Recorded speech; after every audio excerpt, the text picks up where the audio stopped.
Welcome. Thank you for coming to tap with me. If you're not familiar with EFT, you know where to go. Videos, group sessions, in the box, details there. Estrangement. We may be estranged from our parents, we may be estranged from siblings, we may be estranged from our children. And these family wounds are a bit of an issue because we think we're not supposed to be estranged from them. And we want culturally to have these family ties. We don't worry about being estranged from our elementary school friends. Relationships shift and move on, but those family ties creates a little heartache. So let's cover that a little bit today. And part of that is giving ourselves permission to grieve. And if that means formally going to a bereavement group, if that's what you need to do, and because it's a valid loss, honor that however you need to honor that side of the hand. Even though I'm grieving, I've lost this relationship. They're alive. They're out there somewhere. But I don't know how to fix them. I don't know how to repair that relationship. And I don't know how to bring them back into my life in a way that's healthy for me. And I deeply and completely, gently and compassionately love, honor, and accept myself. Even though I have this relationship and I'm grieving this person in my life, they're estranged from me. It's not the relationship I would like to have with them, but I'm stuck with all of my emotions. And I deeply and completely, gently and compassionately love, honor, and accept myself. Even though there's 100 conversations we haven't had, couldn't have, but maybe should have, but just never got around to it. To clear the air, we've bitten our tongue. Maybe we didn't bite our tongue enough. We said the wrong things. We did things to offend them, to hurt them. And somehow we lost that relationship. There may be health issues. There may be financial issues or other things going on. There may be a betrayal. Who knows what's behind the scenes because we're not talking to them.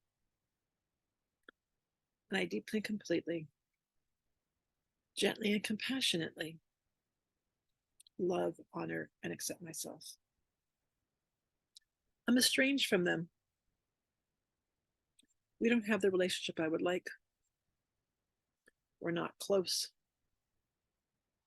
I don't talk to them. I don't see them. And there's a lot of sadness with that. A lot of grief. Ribcage. A lot of despair.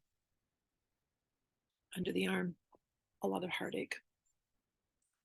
I miss them. It's not the relationship I wanted. I wanted more for us. But it's just so hard to do that. It's not what we have. And I'm sad. This melancholy, this heartache, something is not right inside me. And it doesn't feel good. They're not in my life. It's not what I hoped for our relationship. I'm sad. I'm frustrated. I don't know how to fix this. It takes two to make a relationship work. But I'm the only one at the table. There's all this grief, all this despair, all this heartache.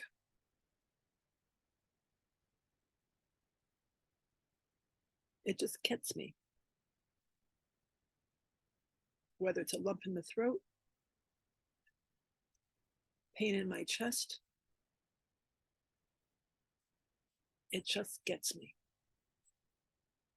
Could be a knot in the stomach when I think about this person or these people. I don't know where we derailed. I don't know how to fix things. I don't know how to make it better. But I have the heartache and the sadness and the grief and the agony and the despair. And beneath these emotions, there's also some anger and hope, because I hope that one day things will improve. I hope that one day things will get better. Things will be amended. Things corrected. A healing balm over the relationship. Mutual forgiveness. Mutual making amends. How do we atone for this relationship? How do we fix it? What can we do to make it better? Can we envision ourselves with them? Can we envision ourselves talking to them? Seeing that coming together? To see that reunion? And what do we need to do to grieve in the meantime? Because they're not there. The national holidays, the family holidays, birthdays, anniversaries. What do we need to do to move forward, to improve the situation, to minimize the pain? There may always be pain. There may always be sadness. Even if you reunite, there can be a sadness over the lost years, a sadness that the relationship is only partially repaired. But it's an opportunity to do what you can to move forward and to try and heal. To find that way of moving together, supporting each other where we can, grieving what you need to grieve. Maybe a bereavement group is what's needed. It might feel fake, pretending they're dead, but a part of you has lost that individual. And the stages of grief are real. The tug of war between grieving and moving on and hope. Sometimes hope is dangerous because we're hoping for something that will never manifest, hoping for something that's not possible. What's that expression? Snowflakes chancing. Not everything is going to come together. And grief is appropriate. It's hard. It's hard to repair. To offer that olive branch, to receive a chintzy leaf in exchange that you can't do anything with, because it's too small and too frail to grasp. So if they're not offering the olive branch that you need,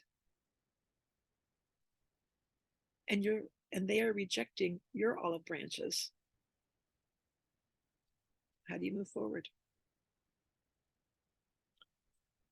And you breathe and honor those emotions. Do what you can to move forward where you can, to grieve where you can, to give yourself the space you need to. Create your own rituals around those special markers. Acknowledge the birthdays anyways, in their honor, in their memory. Find a way to grieve them.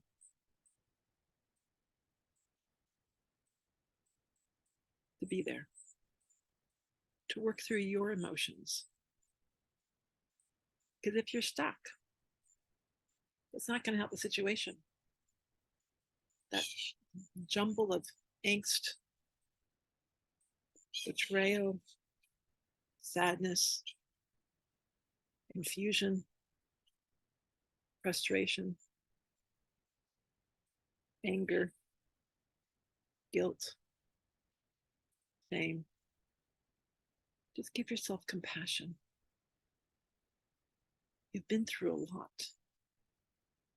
It's tough to work through these estrangements, to lose someone we care about. So compassion for yourself. Feel that love circling within you, that gentleness,